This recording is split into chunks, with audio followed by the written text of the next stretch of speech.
Okay, good afternoon, everyone. Thank you for joining us for the second session of 2025 China Seminar Series at the Center on China and the World of the Australian National University. I am Xie Wang, and I am one of the organizers of the China Seminar Series this year.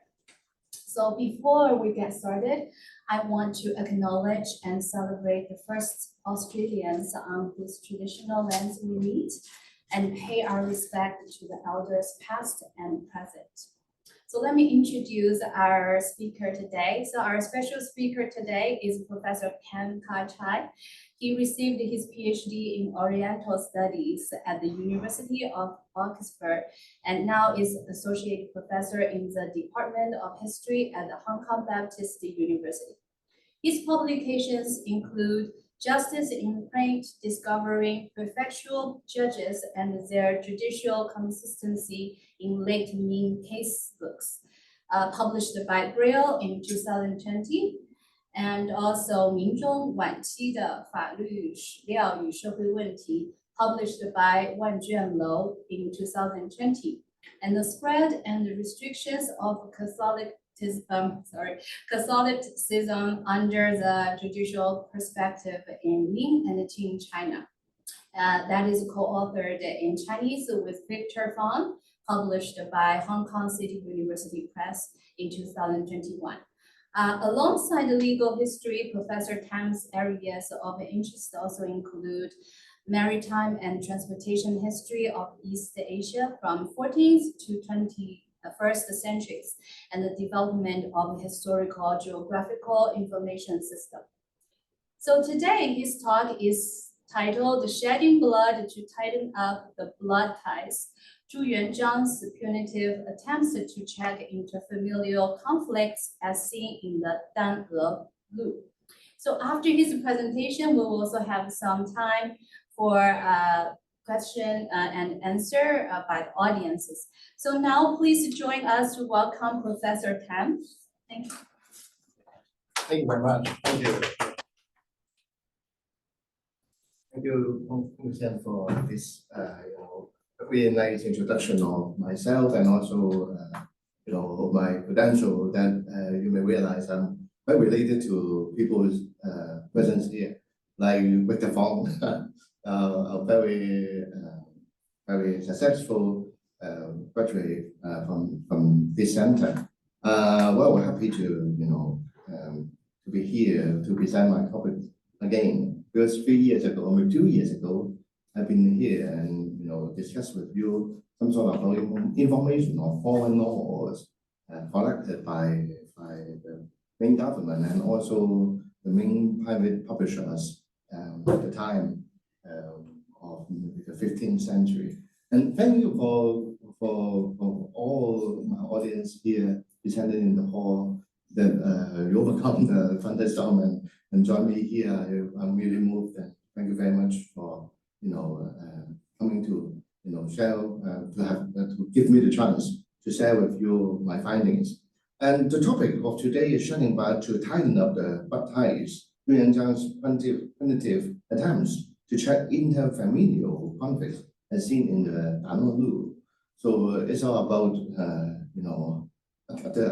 maybe something discussions about the key question of myself or maybe of my research in recent years is what is the meaning or maybe usage of bloody punishment to change the world? Can this be done, or is it a possible way to have social transformation by use punitive measures? It is the key question of myself, of today. Now, please, enjoy the journey that I'm going to introduce you to see the legal world and also the social reality of the early Ming society. That is a society freshly getting rid of the Mongol occupation in the late 14th century. So we all know that a famous figure of the Ming dynasty, Zhu Yuanzhang, or the Ming founding emperor, he is quite infamous for many things, like he used heavy-handed measures to, punish his opponents, and also he massacred a great deal of people considered maybe traitors to his dynasty. But well, in some other nights, this emperor or this particular person is quite, idealistic.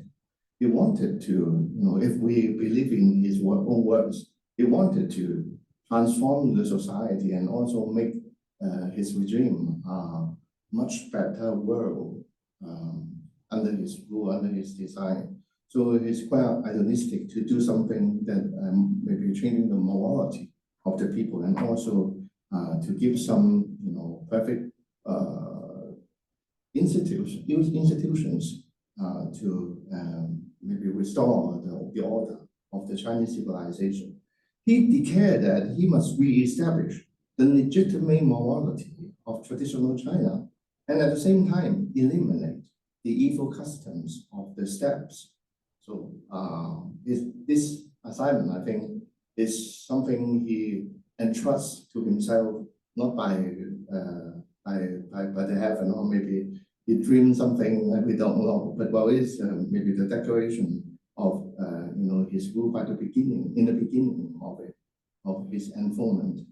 So in practice, he accepted the teachings of integrating punishments with education. In Chinese, it's 民营国教, to transform the society through law and punishment. He had promulgated several versions of the Great Ming Code to quest for a perfect code to guide his people. At the same time, he imposed bloody measures, such as massacres, as I just told you, of political enemies, corrupted officials, and unfilial family members of the society, whose outrageous crimes are recorded in royal publications such as the 3 installments of the Grand Pronouncement, published during 1385 to 1387, which were widely circulated in the Ming regime to ensure the people were aware of the emperor's red knives. So what is disallowed to do, the people may have fully realized thanks to the publication of the Grand Pronouncement. And well, even further, the emperor made every local schools in the communities, like he built maybe 50 families into a community, so-called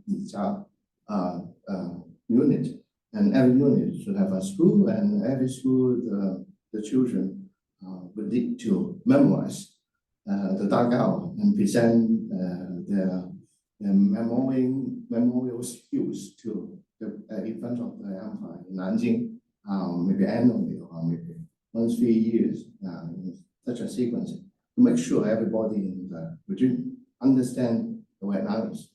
Once the state of harsh legal measures imposed by Zhou successful in transforming the early Ming society, this is a principal question of the discussion of this talk.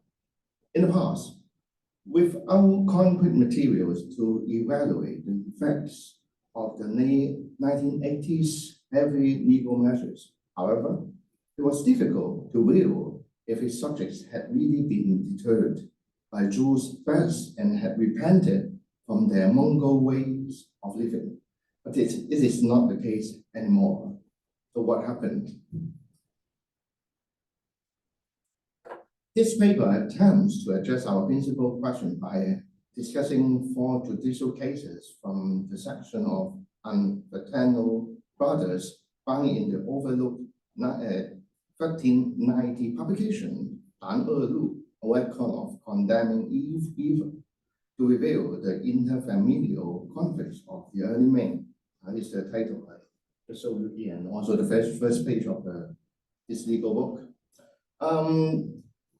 This is a somewhat didactic case book, and it had been abandoned in the rare book collection of the Taipei Palace Museum until really recently. In 2019, I discovered this Dan Lu from the said collection, which had never been explored by historians at the time.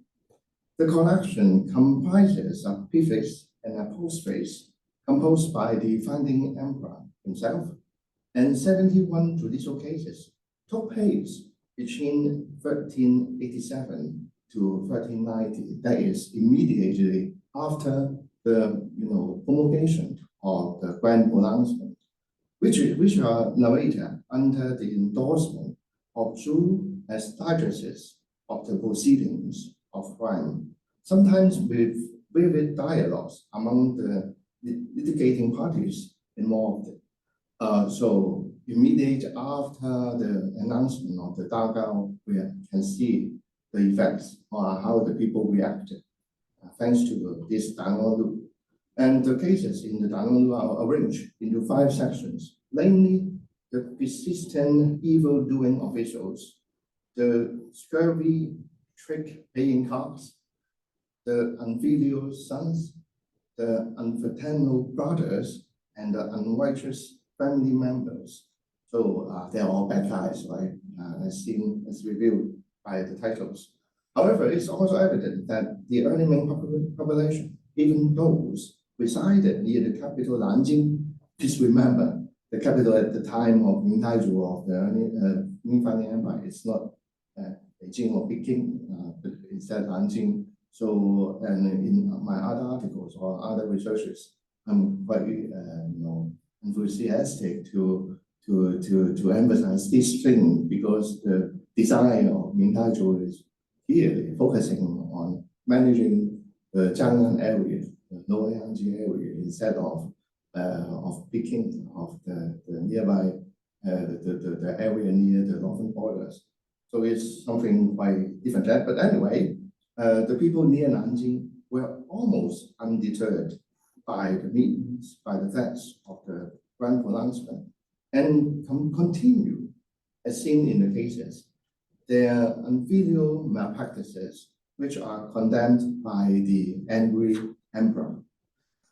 The combination of the Danolu as such, however, is the manifestation of the shortcomings of Zhu's harsh legal policy, because he revealed himself the failure of turning the people from their crimes. So let's see some details of the cases recorded in the Danolu. Okay, signature characteristic of the Chinese inheritance tradition in name period is the statutory system that guarantee every son of their deceased father, whether given birth by the primary wife, had the legal rights to receive an equal division of the father's property. So it's the base of the conflicts, or maybe the wood reasons why conflicts in some part of the Danonu happened. As you may have seen, the focus of today, or maybe my emphasis for the discussion is about the section of unfraternal two brothers. So what happened then? Because of the inheritance system that the brothers can divide equally the property of the father. But the location of the father's estate, however, often concentrated in the same locality. The brothers were not truly separated, as they still lived closely together in nearby houses thereafter, or even in different rooms of their father's original court. Sometimes they also worked in adjacent farms. Danolu demonstrates that this type of heritage arrangement, however, had caused difficulties among the inheriting brothers. One aspect of the conflicts recorded in the section of unfraternal brothers of the Danolu is the direct confrontation between members of different family groups living in the same estate. On the other hand, despite the arrangement of equal division, some unfraternal individuals felt that equality was not fairness. so that they seize opportunities to acquire additional benefits from the natural members of their bloodlines. Even worse, when their own share was unlawfully taken away, the angry brother may initiate their campaigns at court or use some physical, possibly bloody methods to fight for their own rights. There are totally 6 cases collected in the section of unfraternal brothers. They are divided into 4 categories. For the presentation's sake, I cannot, discuss all the cases with you. We shall discuss only 4 cases in full, while briefly mentioning the other 2. The first category is the younger brothers striking the elder. That includes 3 cases named after the leading criminals. For the purpose of establishing the familial hierarchy, the main law by default suppress the younger in favor of the senior family members. So it's the logic behind that the younger brothers, they would enjoy less privilege than their elder. The unfair arrangement may be the root cause of the disobedience of the junior members in the cases. But the founding emperor had prioritized the favoritism towards seniority over behavioral integrity in the context of familial conflicts. Let's see the following case. Now, may I read it to you? The younger brother striking the elder. In Chinese is Ao Shong. The criminal of the case, named Qi Tongshi, is a native of the Dantu County of the Taiping Prefecture. In the 3rd month of 22nd year of Hongwu, his elder brother Qi Xingzhu opened a new door at the rhythm in front of his door. So it's something quite usual in a family, or maybe in a bigger estate, that opening a new gate for the convenience of one's family members, quite understandable. But the location of the door is quite problematic. It, surpassed the property of the younger brother. So the younger brother was not happy and approached his elder. The criminal, it is the Qi Tongshi and his son Qi Wenshi, confronted the elder brother by saying, "By what reason can you infringe the boundaries of my land?" So the problem is here, like a fight on the property rights, on the accessibility of the property. The elder brother then bade him angrily and slammed into his chest. So who gave the first blow? I think it's quite clear here. The criminal seized the elder brother and beat him up. So he returned the fist. The elder brother declared that he would initiate a campaign of striking a senior family member to the court. And then the criminal had this outrage accusation settled by apology with gifts. So they tried to settle this case privately instead of going to court. This is the resolution of the first phase of the conflict. But this is not stop here, because this interfamilial conflict continued because they are still living in the same neighborhood. Afterwards,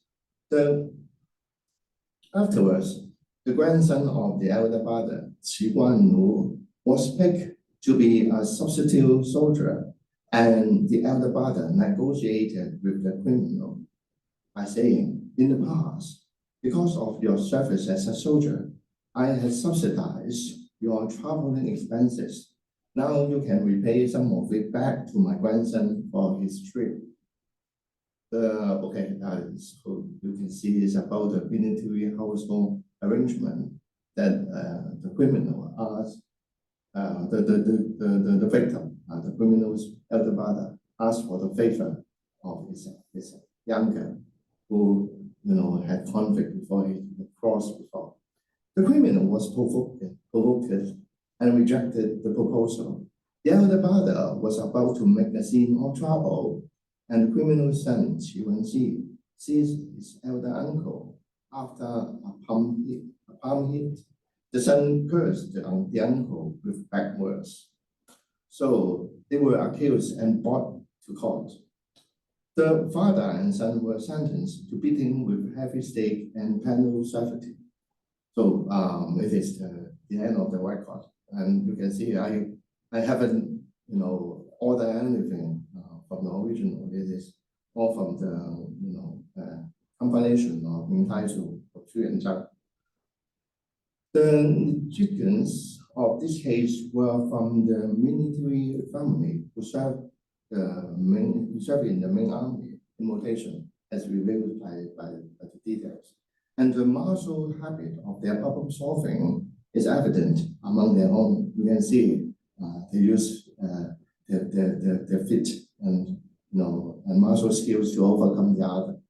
The legal basis to punish this younger brother in the case is Article 341 of the Great Ming Code, which entitled "Striking Superior or Older Relatives of the Second Morning Degree." I'm not going to explain the morning degree here, but this maybe the measurement of how close the relative is related to you, according to what sort of funeral clothes you need to wear when he died or she died.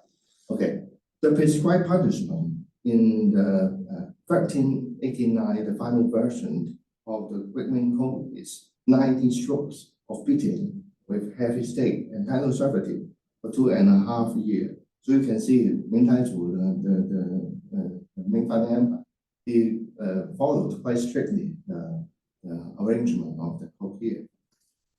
But these are harsh sentences. As we can see, the victim was not injured at all. This would maybe just hit on the breast and fell in the ground with texture. He was not hurt according to the record. Moreover, the elder brother appears to be the troublemaker who caused the dispute and gave the first strike of the conflicts, but he was unpunished by the emperor. Okay, so let's see something else, some other cases.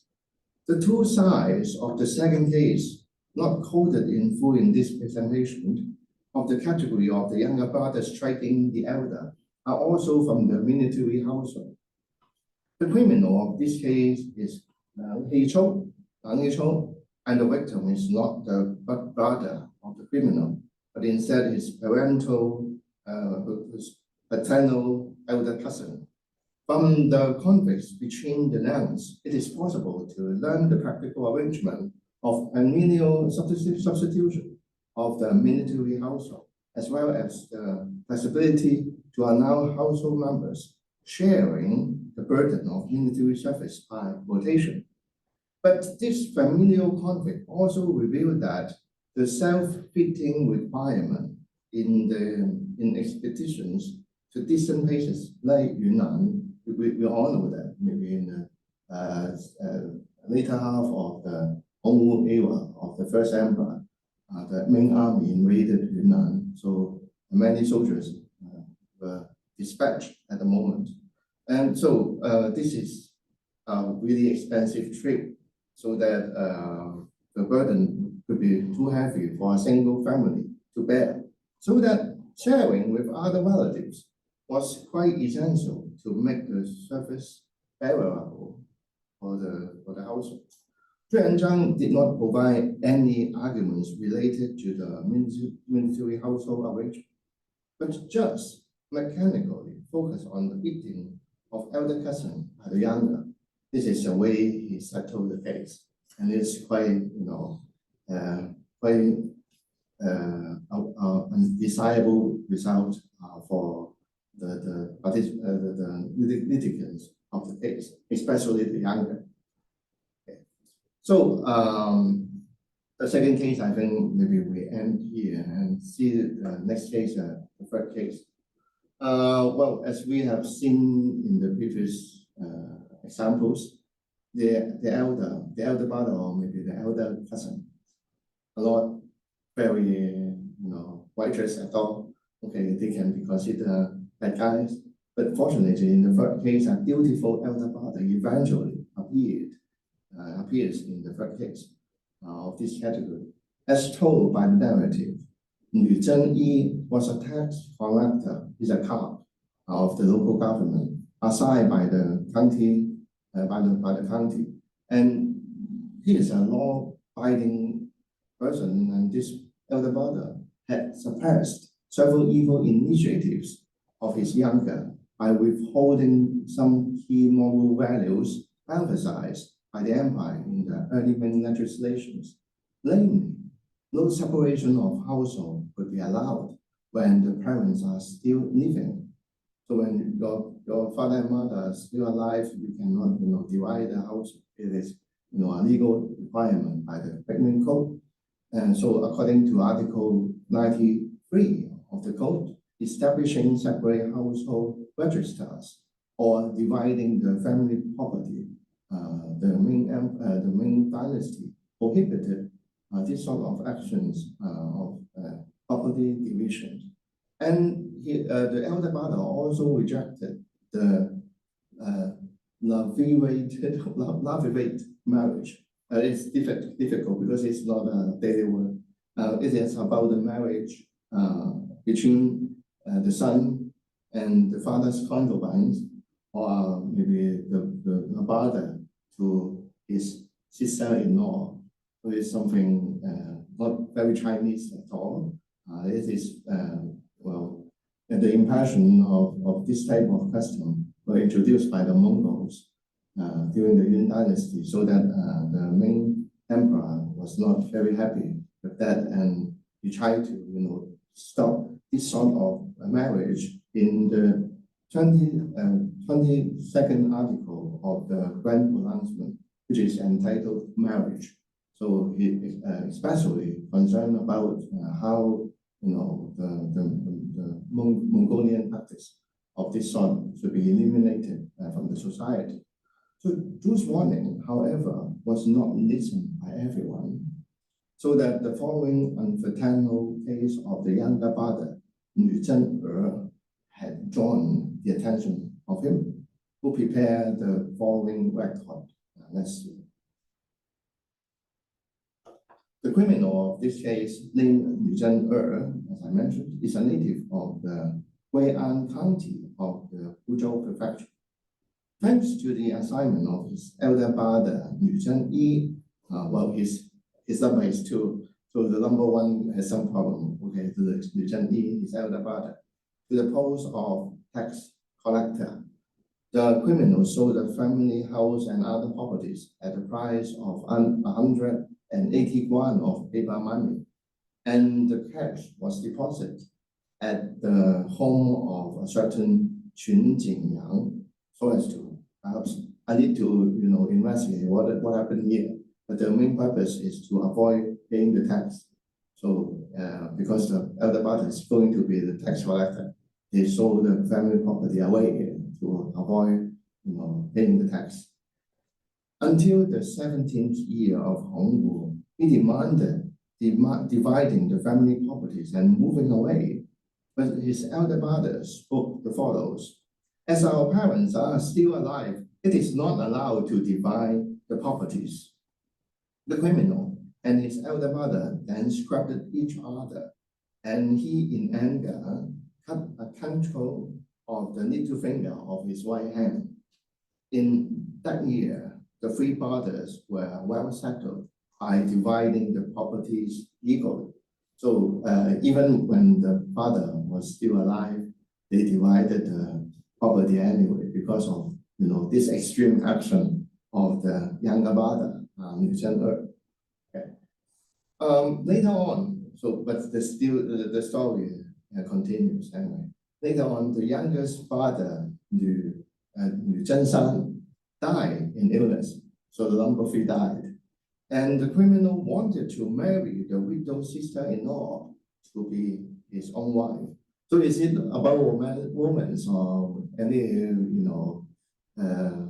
immoral elements? Perhaps yes, but it's also about property. Because, by marrying the sister-in-law, he can, combine the property of the third brother into his own. So he can enlarge the share or double because of this marriage. But well, okay, it is not possible because of the arrangement or maybe the prohibition of this sort of marriage by the code. So the elder brother disapproved the plan. In the sixth month of 19th year of Angwu, Zheng Yi spoke the follows. So the elder brother proposed something else in return. As our father is old, we can buy a coffin to prepare in advance. So it's some sort of filial practice to prepare for the funeral of your father, of your parents in general. But the criminal refused. And because of the issue of boat sailing, well, the details were not recorded here. We don't know. He expelled the elder brother in physical fights. For this, he had been sentenced 19 strokes. Sorry, I should have show you the details here. 19 strokes of beating with heavy stick and penal servitude for 2.5 years.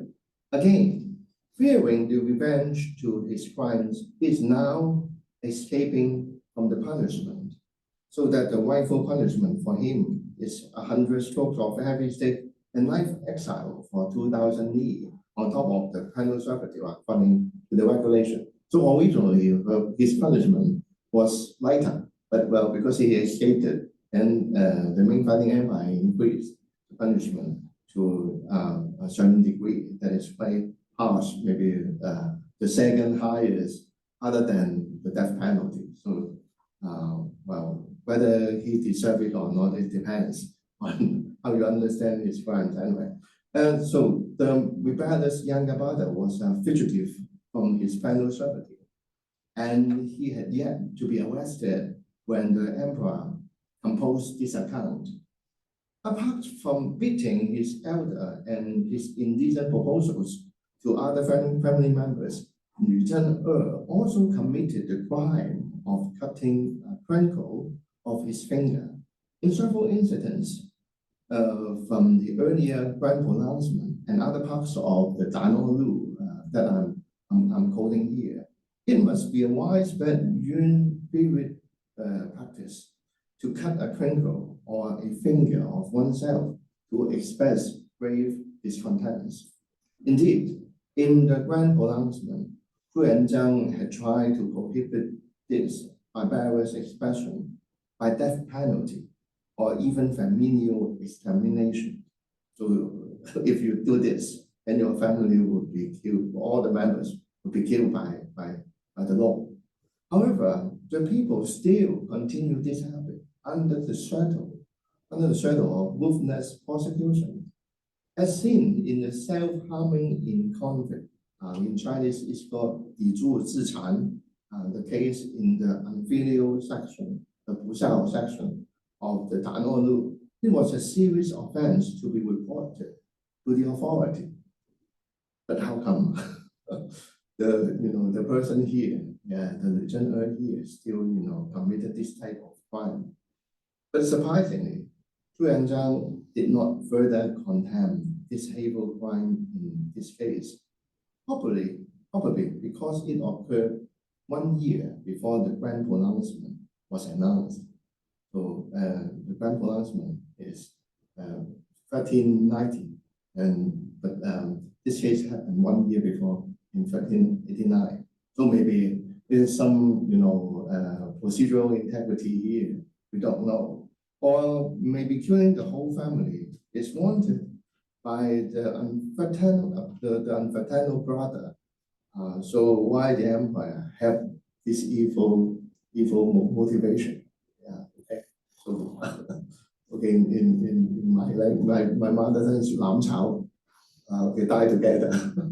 So the empire didn't comply. Anyway, the offense of unfraternity is not restricted, however, to the above somewhat comical mutual physical conflict. The second category of this section is the issue of real bloodshed, that the younger brother killed his elder. The only case collected here was caused by the disagreement in taxation duties among the Suzhonese brothers. Let's see what happened. Murdering the elder brother is just one case. It's original arrangement of the narrative. The criminal of this case, named He Shoushi, is a native of the Wuzhang county of the Suzhou prefecture, so it's quite famous for steel production. In the 6th year of Han Wu, because he stopped by a fan, so it's the artifact to make wind. It's not being a person. So the fan of his elder brother was destroyed by the dog. The elder brother's name is He Shou. He and his wife Chen Sanlang did not apologize, but cursed the elder brother with bad words. We don't know what happened between them, why the dog bite the fan, and at the end the criminals couple, cursed back with bad words instead of doing the proper sorry things to the elder brother. His elder brother had lodged the complaint at court, so that they were punished by 100 strokes of beating with heavy stick. From then on, they had borne the gouge against the elder. It's understandable. Later, the elder brother rotated to be the community head of the 22nd year of Han Wu and was entrusted to urge for the submission of the summer tax to the whole community. He Shoushi's sister-in-law, Chen Shilang, so his wife, the criminal's wife is Chen Sanlang. His elder brother's wife is Chen Shilang. You can see they are related. Came and presented him the written order of the county for the amount that he needed to reimburse. But the criminal refused to pay, so that his elder brother came in person to urge for the tax to be paid to the official. Well, it's normal, or maybe it's understandable why the elder brother came to urge for the tax. But okay, there's something more physical can happen. The criminal turned violent and passed his elder brother to the ground. The criminal was aided by his wife Chen Sanlang and his son He Dazhen in the action to murder his elder brother, so that all of them hit random by bricks to end the latest life. When the case was discovered, the criminal was sentenced to death by decapitation, and the accessories were punished by 100 strokes of beating with heavy stick and life exile for 3,000 li. It is hard to tell from the narrative if the homicide of the elder brother is a well-planned plot or a hotbed affray. But considering the relative heavy punishment, the emperor must have seen it as a murder case and referred to Article 305, plotting to kill others of the code, to sentence the penalties. So it is quite heavy punishment, right? But if we really look into the Great Ming Code and consider other possibilities, or maybe other possible accusations that the emperor could impose to the criminals, we can instead see the leniency of the emperor. Now, it is quite contrary to his bloodthirsty image. Well, how to see it? Because he did not call another code, Article 307, plotting to kill parental grandfathers or parents, grandparents or parents, to interpret the crime. If he instead called that code, then what happened? According to this code, all accessories, not only the principal criminal, are to be punished strictly by decapitation instead of life exile. So it is comparatively lighter punishment for the other family members of the criminal. So we can observe here. So I think it's quite useful for us to compare the usage of the law as a whole set. If we just looking at a single punishment or maybe a single code and see punishment there, we may conclude something like it's quite bloody, or maybe quite harsh, but well, it's comparatively harsh or lighter, depends on the other choices. It's one thing I want to remind here. And the third category of this section records one brutal massacre case that perfectly suits Article B10, killing 3 persons from one household. So you can tell it's quite gruesome here. But well, it's not, apart from some crazy crimes, it can be quite practical. If we are doing if we have a patrol soldier, when suppressing the bandits, we may kill the whole family of the bandit, and it is something possible to happen even in the white cause. Okay, but let's see the details here about the crime. Yuanzhang vividly recounts how an elder brother had killed the entire family of his younger brother, step by step. The following detail of the case illustrates that sometimes the elder brother could be the real villain of the community, and seniority did not necessarily guarantee superior morality. Murdering the whole family of younger brother and nephews, one case. The criminal of the case, named Shen Rongyi, is a native of the Shanghai County of the Songjiang Prefecture. Together with his younger brother Shen Rongshan and Shen Zhongyi, the three had quarreled. So it's hard to tell why the middle name, the middle character are quite different. Perhaps they are from different mothers. It's hard to tell. It's not mentioned in the case. The criminal was once beaten by Shen Rongshan, and his wife was insulted by Shen Zhongyi, so that he was indignant and had been designing in mind cause of revenge. So it was caused by his two brothers by different reasons. On the first day of the 3rd month of 23rd year of Hongwu. So may I just further interpret a little bit here? The first day of the month should be the darkest night, because no moon could be observed. It's eclipse of the moon on the first day. So complete darkness for a plot of killing. He knew that his younger brother, together with his nephews Archer and Xin, went out from home. The criminal conceived a design and took up an iron long-handled fork and ordered his son Shen Tong to grab a rolling pin for 4 and sat and waited on the roadside. They waited until the 3rd watch is at midnight and saw his younger brother and nephews approaching with lanterns in their hands. The criminal cried out and charged towards them and thrust his iron fork into the neck of the younger brother. So the nephews, they were not silly because they saw the murder and they fled away. They fled the scene with loud wars. His son Tong chased and beat them randomly with the rolling pin. The criminal feared that the victims were not yet dead, so that he employed a paper knife to cut several times in their throats, and they really died.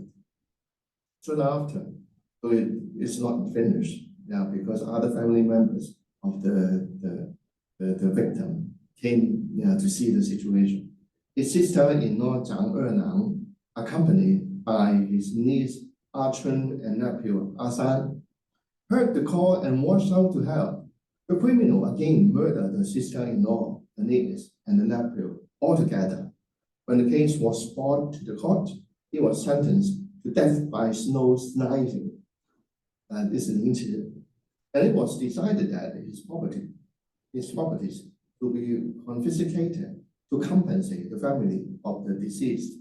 His wife and sons were punished by life exile for 2,000 li.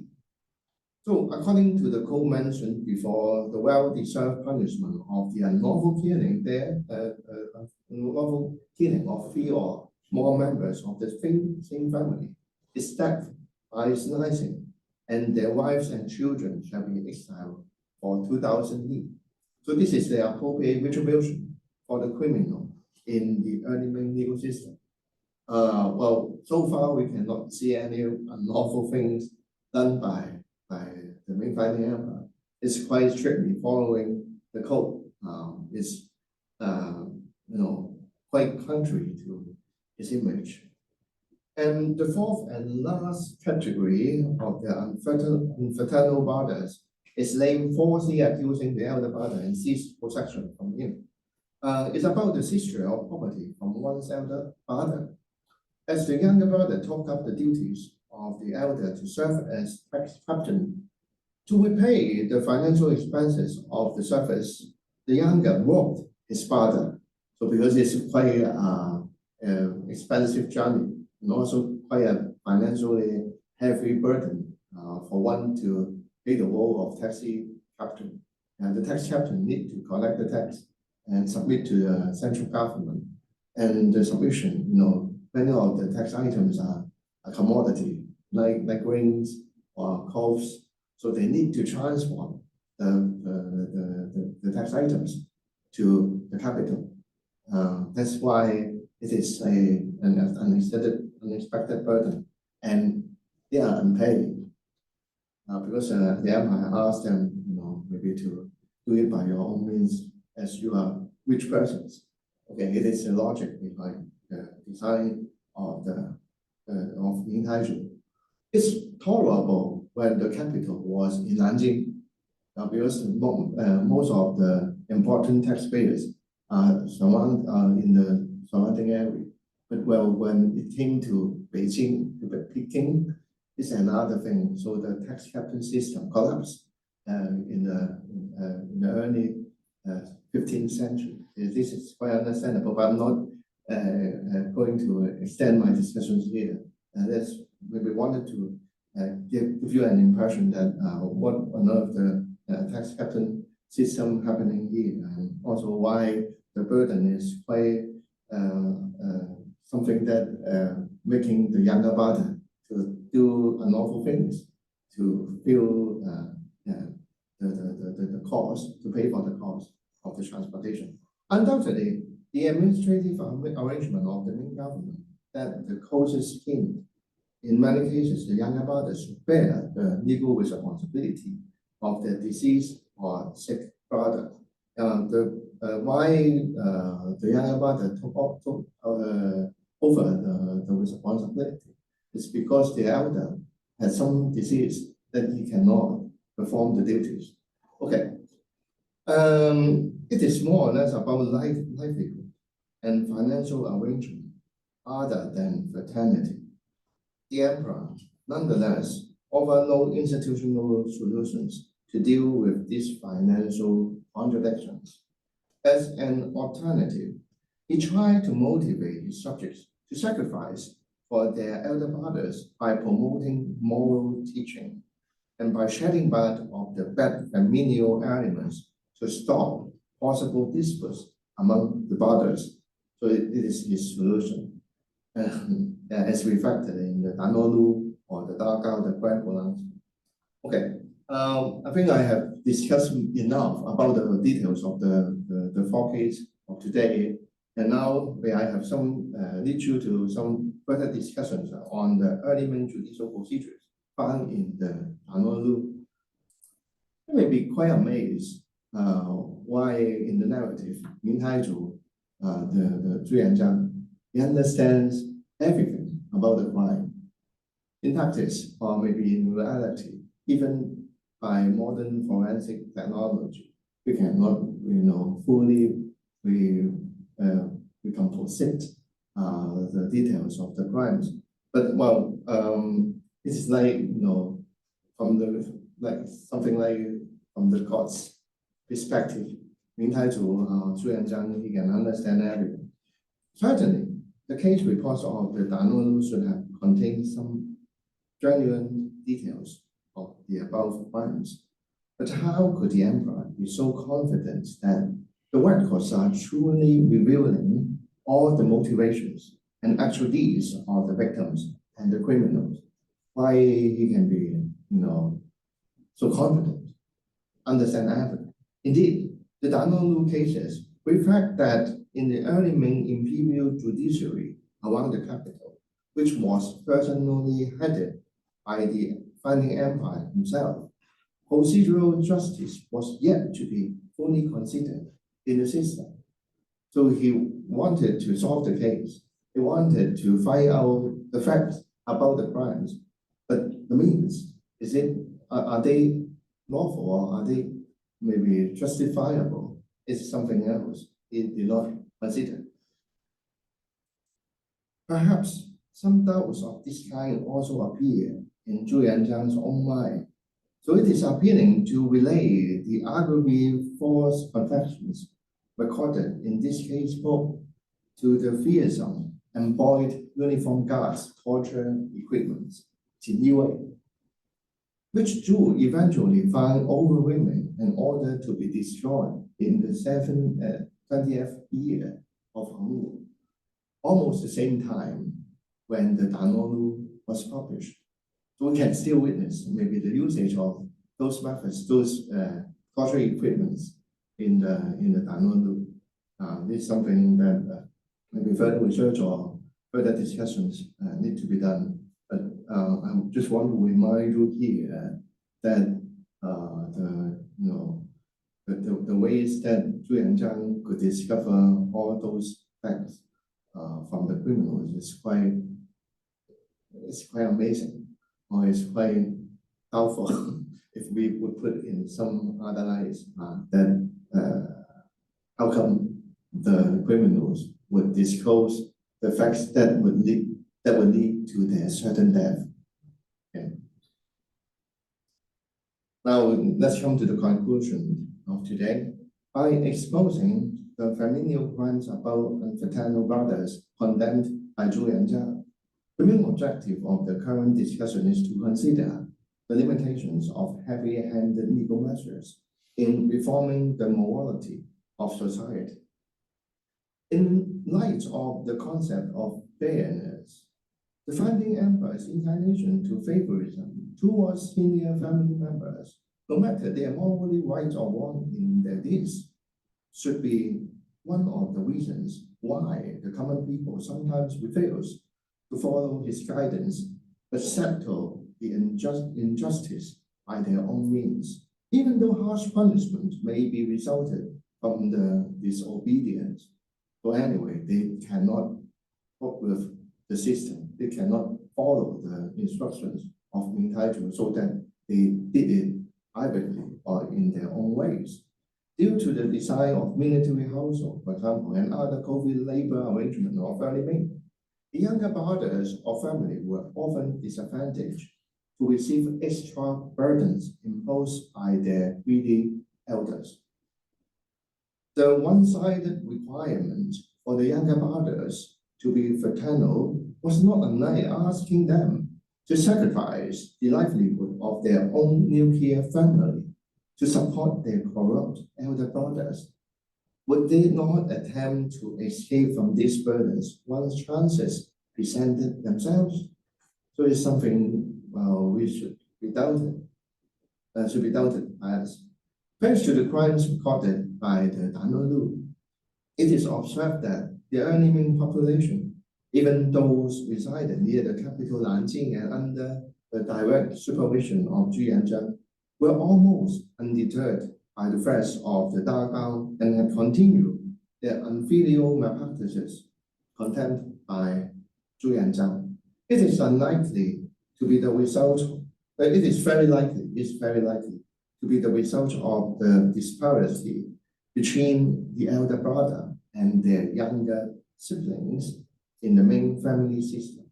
It may cause by the huge differences between popular morality and Zhu Yuanzhang's personal understanding of the essence of traditional Chinese values. Why should the younger brother be willing to accept the elder's evil performance? This is a question that should be answered by Zhu Yuanzhang in the first place. In some cases, it is evident that the criminals had just given the rightful stripes well deserved by the victims. Ironically, sometimes the victims are the bad guys of the Dan or Lu stories, and the empire might have unrightfully punished the good younger brothers, as witnessed by us.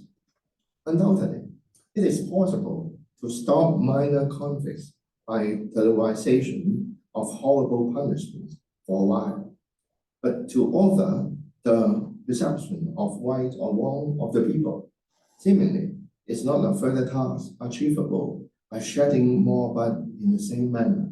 So you can stop them to fight each other, but you cannot change them by the same manner. You need to shed the white person's blood. This may be something if we accept the ideology of changing the society by punishment, by bloodshedding, then maybe shedding the white person's blood is the essential, is the key to the success. But whether or not it's successful